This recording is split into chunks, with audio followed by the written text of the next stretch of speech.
Assalamualaikum. Kali ini saya ingin berbagi tentang analysis of variance atau yang disingkat dengan sebutan ANOVA test. Uji ANOVA merupakan perluasan atau extension dari uji T dual sample independent, di mana uji ANOVA ini ditujukan untuk menguji beda rata-rata dari 3 atau lebih grup sampel. Filosofi dari analisis of varian ini yaitu dengan membandingkan variasi antar grup atau between dengan variasi di dalam grup atau within dengan menggunakan uji F. Uji F ini sama dengan variance between atau antar grup dibagi dengan variance di dalam grup atau within.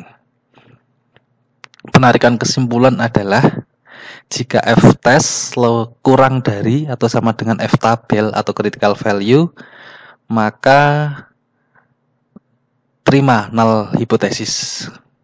Namun, jika F-test lebih dari F critical value, di sini yaitu tolak null hipotesis dan terima alternatif hipotesis. Nah, ini langsung ke contoh kasus. Di sini ada data mengenai hasil panen padi pada 3 perlakuan adalah sebagai berikut. Nah, di sini ada kontrol 5 data. Yang ini ada 5 data juga, yaitu pada perlakuan 1. Yang ini di grup 3 ini perlakuan 2 juga ada 5 data. Terus, apakah terdapat perbedaan hasil antar perlakuan? Baik, coba kita analisa dengan menggunakan ANOVA test. Di sini saya masukkan treatment, yaitu sini kontrol. Yang ini adalah perlakuan 1, T1, yang ini adalah perlakuan 2, T2. Dan kita masukkan produksinya, yaitu ton per hektar. Ini datanya sudah saya masukkan. Kemudian yang pertama yaitu kita perlu menghitung X rata-rata. Baik itu X total rata-rata, yaitu rata-rata dari semua hasil panen ini. Terus yang kedua yaitu rata-rata dari masing-masing grup. Yang pertama dari kontrol, yang kedua yaitu rata-rata dari perlakuan 1 di sini. Yang ketiga yaitu rata-rata pada perlakuan di sini. Setelah kita mendapatkan rata-rata dari masing-masing grup dan dari total keseluruhan, maka selanjutnya kita perlu menghitung SSB atau sumber variasi antar grup, yaitu rumusnya dengan menggunakan sigma X rata-rata grup, yaitu di sini rata-rata grup ini dikurangi X rata-rata total kuadrat. Kemudian kita menghitung sumber variasi source of sum of square within, atau di sini error sini, yaitu dengan menghitung X individual di dalam grup dikurangi X rata-rata grup itu sendiri kuadrat. Kemudian ini SST, yaitu sum of square total, yaitu jumlah dari X masing-masing dikurangi X total rata-rata kuadrat. Kemudian hasil-hasil ini kita masukkan ke dalam ANOVA tabel yang seperti ini. Di sini sudah saya masukkan, sudah saya hitung.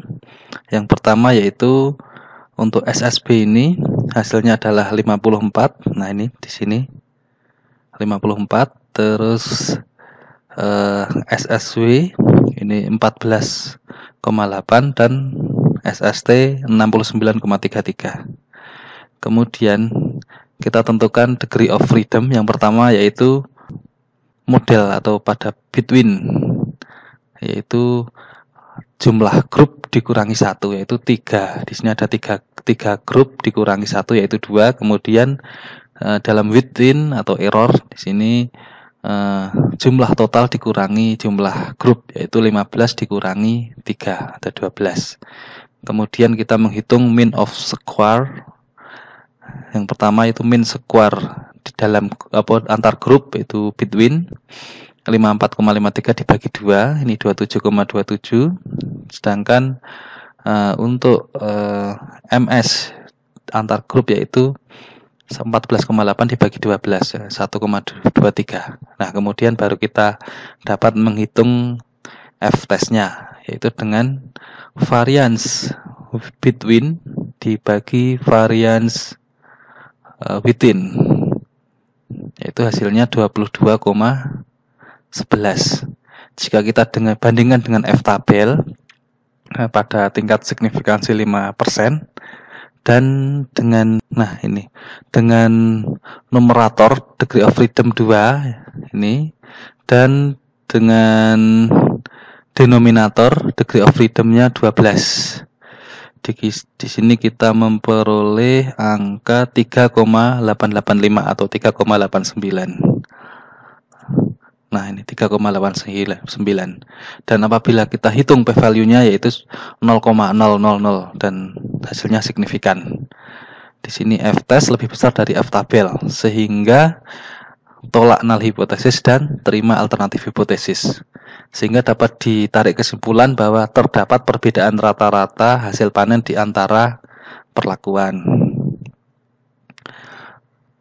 Terus analisis varian bersifat uji global, yaitu hanya mendeteksi apakah terdapat perbedaan di antara rata-rata sampel atau tidak, namun tidak dapat menentukan pasangan rata-rata populasi yang mana saja yang berbeda nyata secara statistik.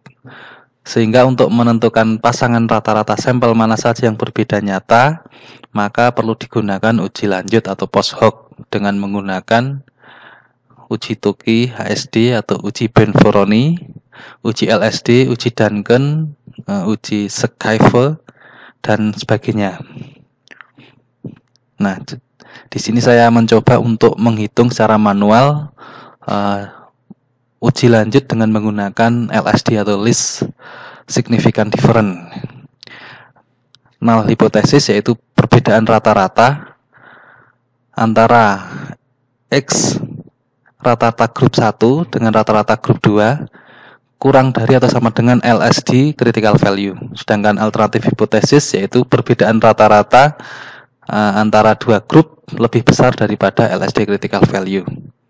Nah, kita ambil contoh yaitu rata-rata panen pada kontrol dan pada perlakuan 1, yaitu kontrol perlakuan 1 6,8 dan kontrol 3,8, sehingga perbedaannya yaitu 3.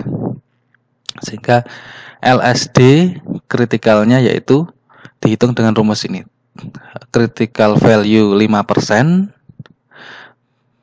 dengan menggunakan uji T, dengan menggunakan degree of freedom error di sini, kemudian dikalikan dengan akar mean square error di sini, kemudian dikalikan 1 per jumlah sampel pada grup kontrol ditambah 1/per jumlah sampel dari perlakuan 1, sehingga sama dengan 1,53. Sehingga perbedaan rata-rata 3 lebih besar daripada LSD critical value 5%, yaitu 1,53. Sehingga tolak null hipotesis dan terima alternatif hipotesis. Sehingga dapat dikatakan bahwa terdapat perbedaan signifikan rata-rata hasil panen antara perlakuan kontrol dan perlakuan 1 pada 5% signifikan level. Ini sama, yaitu menggunakan uji lanjut menggunakan Scheffler. Ini untuk critical value-nya ada perbedaan di sini, perbedaan formula, yaitu menggunakan degree of freedom between grup 2 kali critical value pada F, ini F tabel ini, kemudian MSE, kemudian ini sama sini, dan hasilnya 1,96. Dengan menggunakan Scheffler juga perbedaan rata-rata hasil panen lebih dari critical value pada Scheffler. sehingga tolak null hipotesis dan terima alternatif hipotesis, sehingga kesimpulannya terdapat perbedaan signifikan rata-rata hasil panen antara perlakuan kontrol dan perlakuan 1. Jadi pada SkyV ini lebih tinggi ya, 1,96, sedangkan pada LSD 1,53. Jadi dapat dikatakan bahwa uji lanjut SkyV lebih strict dibandingkan LSD. Kemudian yang terakhir yaitu uji asumsi. Yang pertama univariate normality, yaitu data berdistribusi normal pada setiap sampel atau grup. Nah, tesnya bisa menggunakan graph atau box plot, atau menggunakan Shapiro-Wilk, Kolmogorov-Smirnov, atau menggunakan Jar-Quibira. Yang kedua yaitu varian harus sama, yaitu setiap sampel atau grup memiliki varian yang sama atau equal. Tes yang digunakan yaitu Levin test. Bagaimana jika asumsi tidak terpenuhi? Yang pertama, uji Wells sebagai ganti uji F. Jadi kita menggunakan uji Wells. Sedangkan untuk post hoc menggunakan Tamhane T2 atau Danet, atau menggunakan Games-Howell. Baik, selanjutnya kita coba dengan menggunakan SPSS. Ini ada 3 grup, yaitu yang pertama yaitu kontrol, yang kedua yaitu perlakuan 1, yang ketiga yaitu perlakuan 2. Dan ini adalah produksinya, sudah kita masukkan di SPSS. Yang pertama yaitu kita pengen menguji univariate normality. Caranya adalah dengan menggunakan klik analisa, kemudian descriptive statistik, dan explore. Nah, kita masukkan di sini, produksi kita masukkan di dependent list, dan perlakuan kita masukkan di factor list. Kemudian kita klik plot, dan kita checklist normality plot. Continue, oke.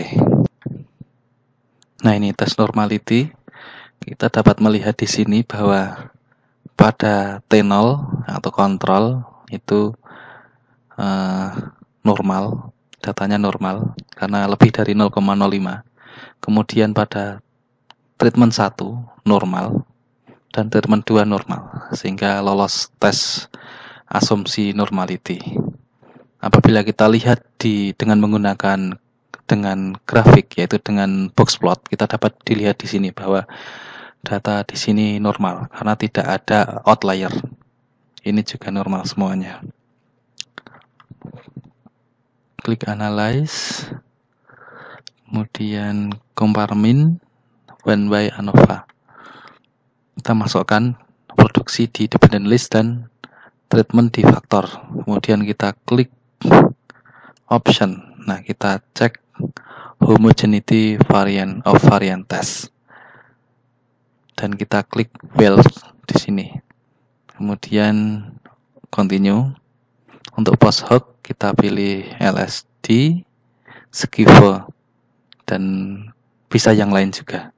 Kemudian untuk apabila asumsi tidak terpenuhi, maka uji lanjut kita gunakan Games-Howell. Continue. Oke, kita di sini bisa lihat bagaimana uji asumsi homogeneity of variant. Jadi bisa dilihat di sini based on mean, uji varian sini sama. Jadi tidak terdapat perbedaan varian antar grup karena nilai signifikansinya lebih dari 0,05. Sehingga asumsi varians sama terpenuhi. Kemudian kita masuk ke ANOVA. Bisa kita bandingkan tadi ya. Kita bandingkan di sini. ANOVA table di sini dengan menggunakan SPSS sudah sama dengan yang dilakukan secara manual. Ya, dan hasilnya signifikan. Jadi model ANOVA ini signifikan. Artinya memang terdapat perbedaan antar grup atau antar perlakuan. Nah, karena asumsi terpenuhi maka kita menggunakan uji F ini. Namun apabila atau seandainya ini uji homogeneity ini tidak lolos dengan signifikansi kurang dari 0,05, maka yang kita gunakan adalah ini Welch test ini. Kemudian untuk post hoc, nah tadi kita menggunakan T0 dan T1. Di sini signifikan, LCD juga sama, T0 dan T1 signifikan, dan ini lebih signifikan karena memang berbeda critical value-nya. Tadi cuma satu sebagai contoh. Kita gunakan ini SKV atau LSD. Apabila asumsi tidak terpenuhi, maka yang kita lihat adalah Gemes dan Howell di sini. Apabila asumsi tidak terpenuhi. Apabila kita lihat di sini tabel Skive di sini, maka dapat dikatakan bahwa perlakuan 1 dan 2 itu berbeda dengan kontrol. Namun antara perlakuan 1 dan 2 tidak terdapat perbedaan. Nah, di sini masih dalam satu baris, satu kelompok, sehingga kedua ini secara statistik dianggap sama atau tidak terdapat perbedaan. Baik, mungkin demikian yang dapat saya sampaikan. Atas perhatiannya disampaikan, banyak terima kasih. Assalamualaikum warahmatullahi wabarakatuh.